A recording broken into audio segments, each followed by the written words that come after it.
आप देख रहे हैं नंबर 1 BN न्यूज लाइव, देश का तेजी से बढ़ता हुआ न्यूज लाइव चैनल।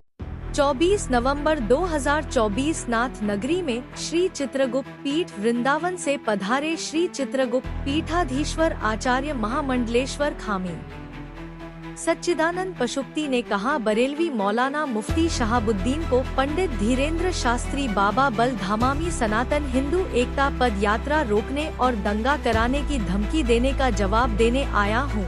मैं आज हिंदू संगठनों से वृंदावन के संत देवकीनंदन द्वारा सनातन बोर्ड एवं धीरेन्द्र शास्त्री की सनातन हिंदू एकता यात्रा के समर्थन देने का आह्वान करता हूँ।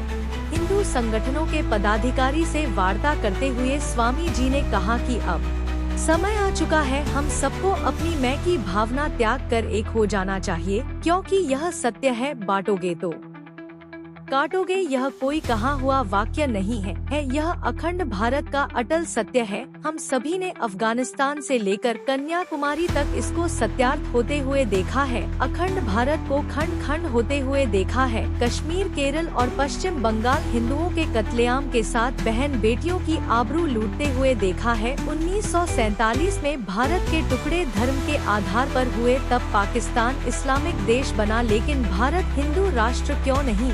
धर्मियों की चाल और उनकी नापाक साजिश अब हिंदू समझ चुका है। हिंदुओं के लिए भारत के अलावा और कोई राष्ट्र नहीं है जहां पर जाकर वह शरण ले सके। अब भारत का क्षेत्रफल घटते घटते बहुत छोटा रह गया और जनसंख्या चरम पर पहुंच गई। इसलिए भारत को हिंदू राष्ट्र बनाना और भारत में सनातन बोर्ड का गठन अति आवश्यक है। हिंदुओं के हिंदुत्व की सत्य सनातन धर्म और हमारे मठ मंदिरों की सुरक्षा तभी संभव है। बरेली के मौलाना चाहे तौकीर रजा हो या शहाबुद्दीन, यह हमेशा आग उगलने का कार्य ही करते आए हैं। अब यह इस बात को बिल्कुल भूल जाए कि बरेली उनके किसी पीर पैगंबर की है। बरेली हमारे नाथों की नाथ नगरी है, यह देवभूमि है और यहाँ से हिंदू सनातनियों के विरोध में एक शब्द भी बोलना अब इनको महंगा पड़ सकता है। भारत में कितने पीर पैगंबरों के नाम पर स्थान बने हैं, वहाँ पर एक भी हिंदू व्यापारिक दृष्टिकोण से झांक भी नहीं सकता, परंतु हमारे मठ मंदिर और शक्तिपीठ पर दुकान, होटल, पीटू, खच्चर, फल फूल, प्रसाद आदि सब पर मुसलमानों का कब्जा है।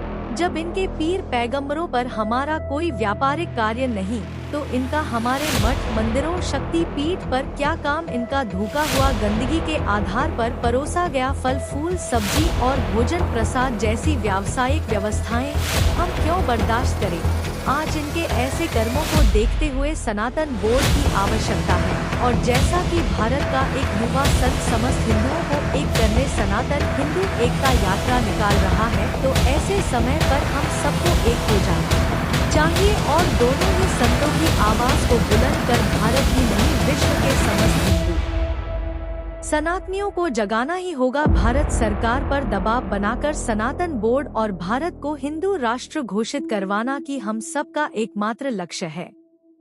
मैं भी 28 और 29 नवंबर सनातन हिंदू एकता यात्रा में सम्मिलित होने जा रहा हूं और साथ ही 1 जनवरी को मथुरा मां यमुना का जल लेकर 12 जनवरी स्वामी विवेकानंद महर्षि महेश योगी जन्मोत्सव पर दिल्ली तक सनातन हिंदू एकता यात्रा और मां यमुना के शुद्धिकरण के लिए पदयात्रा करूंगा। इस अवसर पर हिंदू जागरण मंच, अखंड भारत गौरव ट्रस्ट, नाथ नगरी के राजा सेवा समिति, आजाद सेना, विकास मल्होत्रा, अनिल मुनि, नीतीश रस्तोगी, लवलीन कपूर, दुर्गेश गुप्ता, आदेश, अमित राठौर, सुंदर चौधरी, नवीन सक्सेना, प्रिंस श्रीवास्तव प्रथम, विनोद सक्सेना। कहते हैं और करके जाते हैं। आज उन्हीं की नगरी में आकर अपनी गलतफहमी हो जाए। ये किसी पीर पैगंबर की नगरी है, ये नाथ नगरी है, नाथों की नगरी है, हमारी देव नगरी है। और ये नाथ नगरी में अगर उनको लगता है, इस बात का सपना देख रहे हो क्योंकि किसी पीर पैगंबर की नगरी है, तो इस सपने को भूल जाए। ये बहुत प्राचीन काल से नाथ नगरी थी, है और नाथ नगरी रहेगी। यात्रा कहाँ महाराज जी आपने यात्रा सब महाराज यात्रा कहाँ से चलेगी, ये कहाँ अभी जो यात्रा चल रही कब चलेगी? ये बागेश्वर धाम से चल रही है, ओरछा तक जा रही है। उसके बाद में पुनः यात्रा उत्तर प्रदेश में प्रवेश करेगी, जिसको हम मथुरा वृंदावन से मां यमुना का जल लेकर चलेंगे और दिल्ली तक जाएंगे। पहली यात्रा दिल्ली और दिल्ली से फिर हम पश्चिमी उत्तर प्रदेश से प्रवेश करते हुए पूरे उत्तर प्रदेश में भ्रमण करेंगे।